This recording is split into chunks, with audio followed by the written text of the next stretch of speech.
Kaivac Stretch is a simple, high-speed system for cleaning wide-area hard surface flooring.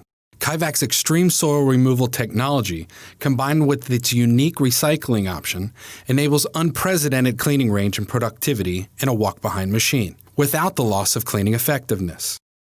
It offers auto scrubber performance at a fraction of the cost and complexity. This operational overview takes an inside look at the system to show how it works.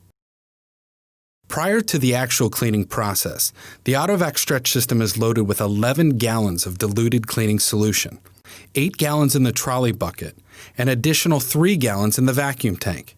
The dilution rate is approximately 1 ounce to 1.5 ounces per gallon, depending on soil conditions. To begin the cleaning process, the operator turns on the vacuum motor and opens the spigot on the rear of the trolley bucket to release the cleaning solution. As the operator moves forward, the cleaning solution is applied directly to the floor where it is spread evenly with a trailing microfiber spreader pad.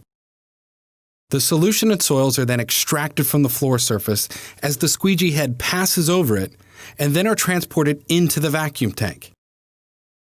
As the liquid enters the vacuum tank, it passes through a fine mesh filter bag that collects debris and contaminants that are 150 microns or larger. For perspective, 150 microns is the approximate size of a typical crystal of table salt. In addition, the system also provides a secondary filtration function through a built-in sedimentation trough on the bottom of the vacuum tank, where excess soils and particulates settle out. The process continues until the cleaning solution reaches the transfer indicator on the sight gauge. At this point, the cleaning solution is transferred back into the trolley bucket through a separate spigot on the rear of the vacuum tank. This enables the cleaning process to continue without wasting valuable time returning to the janitor's closet for a refill. This process can be repeated multiple times, depending on soil loads and desired outcomes.